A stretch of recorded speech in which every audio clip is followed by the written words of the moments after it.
Approaching a terminus platform is one of the most important parts of a train driver's duties. This is because usually at the end of the line there is a wall, buffer stops or sand drag. Even at low speed, a collision with a solid object can be pretty catastrophic. The reason is pretty simple. A big heavy object like a train, stopping, hitting something, transfers all the momentum to the vehicle's occupants. And even a collision at a few miles an hour can result in damage and injuries. An accident in 1975 would make London Underground completely rethink how it protects trains approaching terminus platforms, resulting in an addition to the signalling system which would take the name of the tragedy, Moorgate.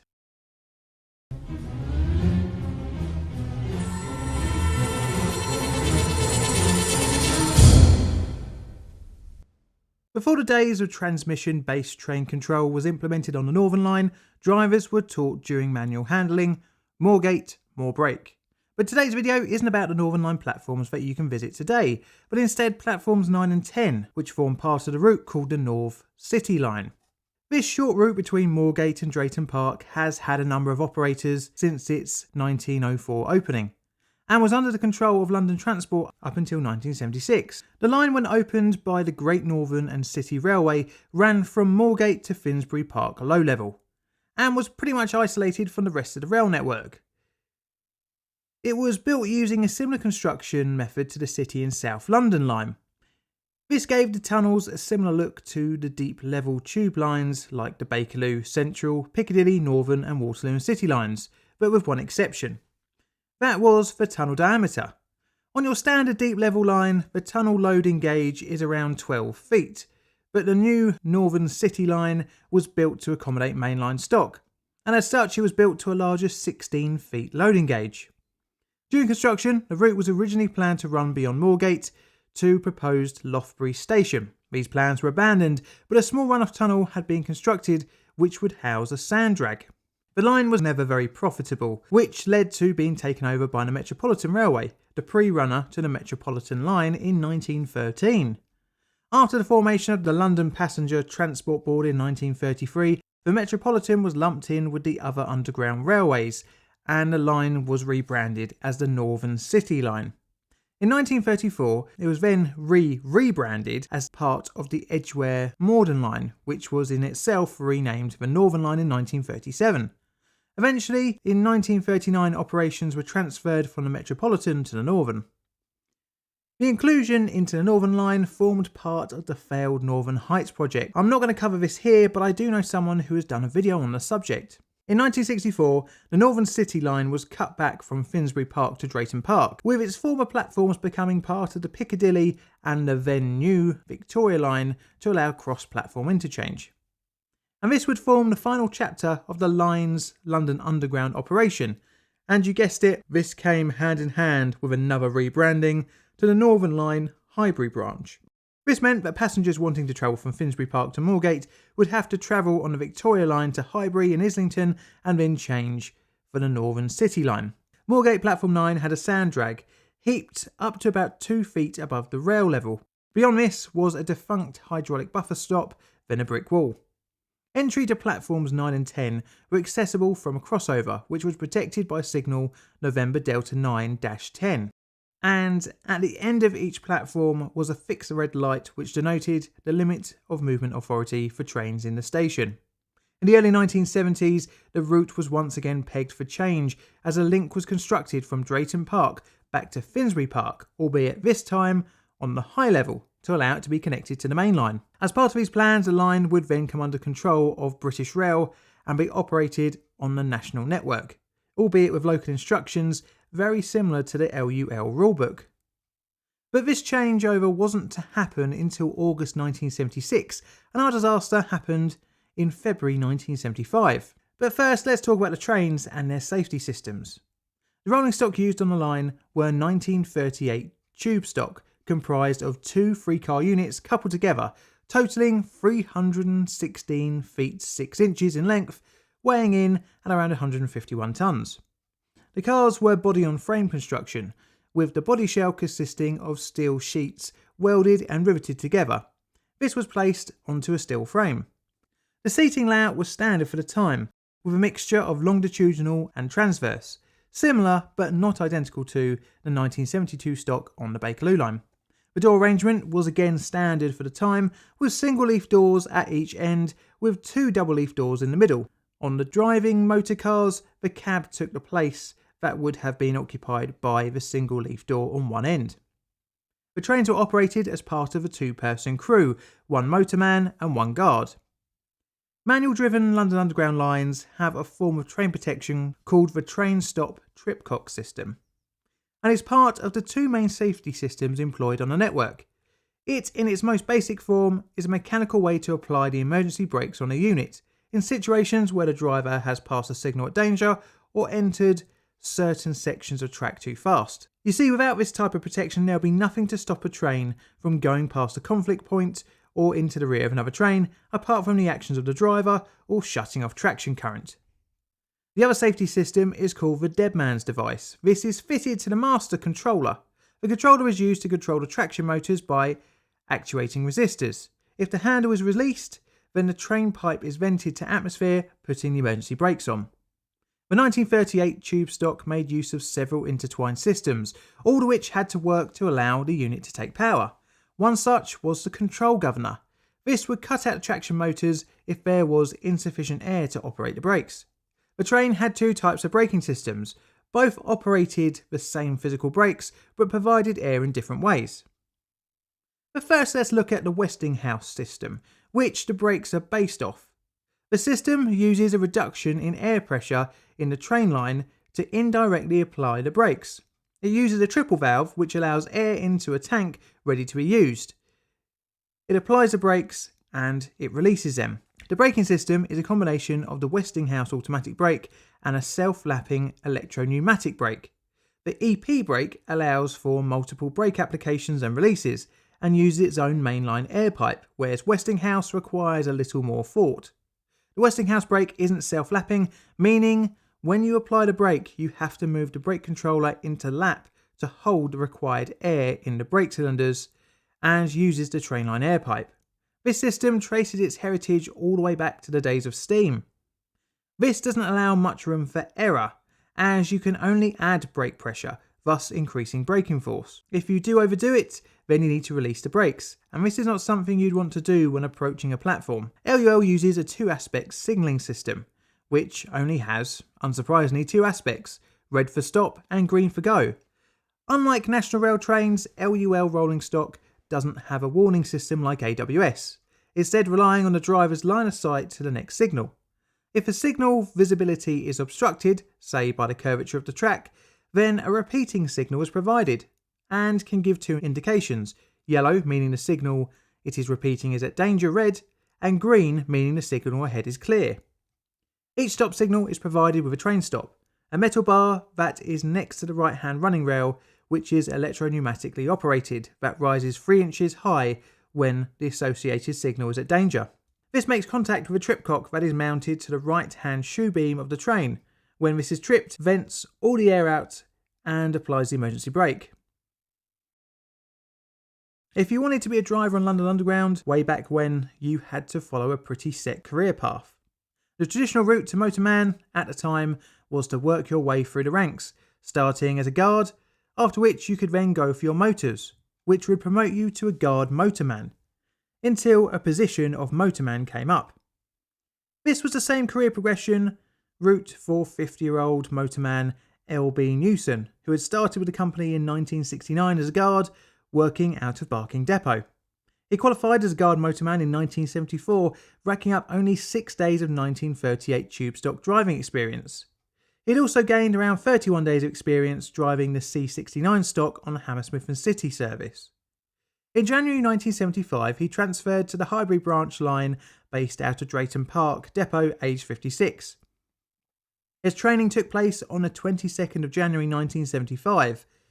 His instructor noted that Newson was cautious but competent as a driver. For the next few weeks, the newly qualified driver Newson set about the usual duties of a motorman on the Highbury branch line. Between the 23rd of January and the 28th of February 1975, Newson had driven to Moorgate several hundred times. This leads us on to the morning of the 28th of February 1975, and motorman Newson booking on for number 2 duty at 6:24, driving 272.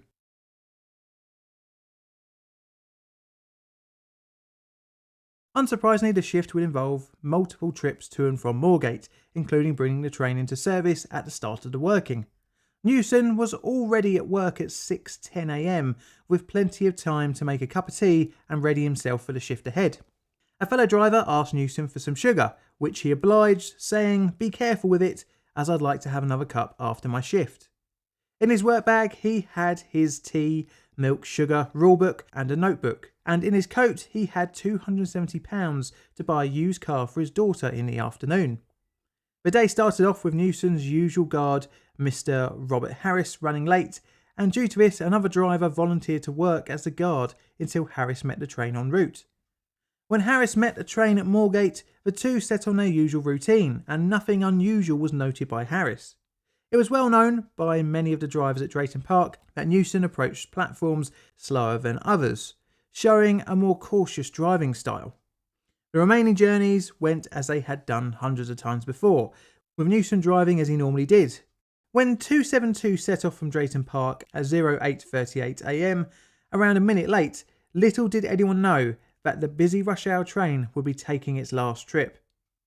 Due to the exit stairway being at the end of the platforms at Moorgate, the majority of the train's passengers occupied the front 3 carriages. As explained by guard Harris later, all seemed well, with Newson testing the Westinghouse brake at the penultimate station as per the instructions for the 1938 tube stock.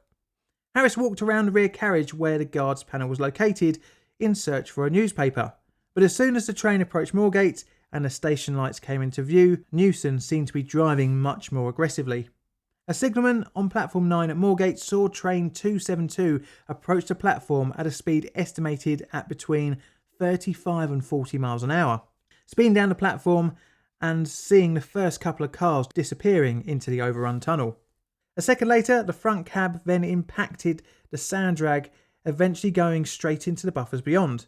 This was quickly followed by car number 2 and 3 crushing into one another. The complete 52-foot length of the first car was crushed into 20 feet of tunnel. The second car had pushed under the first, significantly damaging the body but not severely deforming the frame. The third car was much less damaged but did show signs of the impact. The thin steel body crumpled, trapping passengers within. The platform became engulfed with a thick cloud of dust and debris from the impact, and the sound rang about the tunnels of Moorgate Station. The first emergency call was sent out at 8:48. The response was quick, with the London Ambulance Service personnel reaching the station at 8:54. At around the same time, the City of London Police informed nearby St Bart's Hospital of a train collision at Moorgate, but the severity of the incident was yet to be known. At 8:57, the first of the London Fire Brigade reached the scene, and after an initial inspection, the event was raised to major accident level. A doctor who had gone to the scene from nearby offices, seeing the carnage, requested all the morphine from a nearby Boots pharmacy, and by 9 a.m, all from the third, much less damaged carriage evacuated. By 9:30 a.m, many of the surrounding roads had been closed off to allow space for the constant stream of ambulances taking casualties to hospitals. Firemen cut holes in parts of the train structure, including the floors and ceilings, through which it was possible to crawl about the wreckage to retrieve casualties. By now, a triage and makeshift operating theatre was set up on the platform, tackling the severity of some of the injuries. Due to being underground, radios were ineffective, meaning runners had to be used to request assistance and extra medical supplies. And again, due to the location, everything from plasters to machinery had to be moved by hand down to platform 9. By 12 noon, only 5 live casualties were still stuck in the train, and by 3:15, only 2 were left, who were trapped together in the first carriage. Because services had ceased, the air in the station began to stagnate as no trains were pushing in fresh air. This also had a horrible side effect of drastically increasing the temperature on the platform. The final 2 were removed at 8:55 p.m. and 10 p.m. respectively, with the first needing to have her foot amputated. To clear the wreckage, flame-cutting equipment was used. On the 1st of March, the third carriage began to be winched back down the track, and the true damage was revealed to the rescue workers. During the 1st and 2nd of March, the wreckage of the second carriage was cut away in sections. and it wouldn't be until the 4th that Newson's body could be retrieved.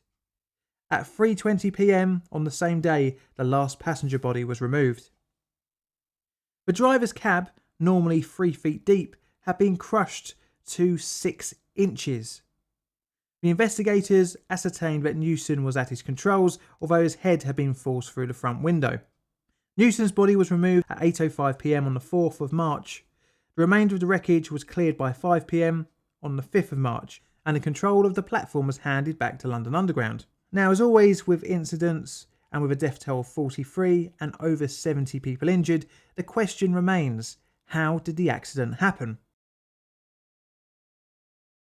Well, after investigators checked the service history of the train and inspections of the equipment, it was deemed that the units were of sound working condition. They also discovered that no braking effort was made as the handle positions were in off, leaving one outcome, the human element. This is where we'll never actually know what the cause was, as the autopsy showed no signs of any physical conditions such as a stroke or heart attack.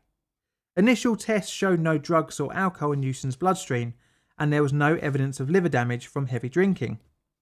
An analysis of Newson's kidneys by toxicologist Dr. Anne Robinson showed his blood alcohol level at the time of the post-mortem was 80 mg per 100 millilitres. However, this can be caused as part of the decomposition process. Newson's demeanour on the day seemed to be the same as any other working day, according to his colleagues and even the guard working with him. Suicide would seem unlikely, as Newson did have plans after his shift, and if he was showing signs of distress, someone might have picked up on it with the regular changing ends on such a short route, leaving a mystery as to why Newson didn't react to the situation. IKA McNaughton was tasked with setting up an inquiry, and on the 4th of March 1976, his report was published concluding, "I must conclude, therefore, that the cause of this accident lay entirely in the behaviour of motorman Newson during the final minute before the accident occurred. Whether his behaviour was deliberate or whether it was a result of a suddenly arising physical condition not revealed as a result of the post-mortem examination, there is not sufficient evidence to examine. But I am satisfied that no part of the responsibility for the accident rests with any other person, and that there was no fault or condition of the train, track or signalling that in any way contributed to it." There are many theories linked to Newson's lack of reaction, but one of the most likely is possibly due to daydreaming or distraction, as cuts on his hands indicated that he had raised his arms before the point of impact. Leading up to the crash, Newson had had 2 platform overshoots in the week previously, which may have hinted to a concentration issue, but we will never know for sure. The disaster did have a positive effect on London Underground and its train protection system. A type of protection named after the crash came into effect. This Moorgate system used multiple time-controlled train stops on approach to buffers at terminus stations. These would lower the train stop once the train was doing a particular speed, checking the train down to a safer velocity to reduce the damage of any potential impact. If the train violated the speed, the train stop would hit the tripcock, putting the train's emergency brakes on. This, coupled with a resistor on the current rails set to reduce the amount of power a train can draw when approaching a terminus, means that an accident like Moorgate shouldn't happen again. Well, at least not on London Underground. As more lines go to automatic operation, the risks of human-related collisions go down drastically, as most ATO lines limit manual operation when not protected by the signalling system to below 10 miles an hour. On the main line, the implementation of TPWS on routes and stock should put accidents like Moorgate firmly kept in the past. This video is a plainly difficult production. All videos on the channel are Creative Commons Attribution Share Alike licensed. Plainly Difficult videos are produced by me, John, in a sunny southeastern corner of London, UK. Help the channel grow by liking, commenting and subscribing. Check out my Twitter for all sorts of photos and odds and sods, as well as hints on future videos. I've got a Patreon and YouTube membership as well, so you can check that out if you fancy supporting the channel financially. And all that's left to say is thank you for watching.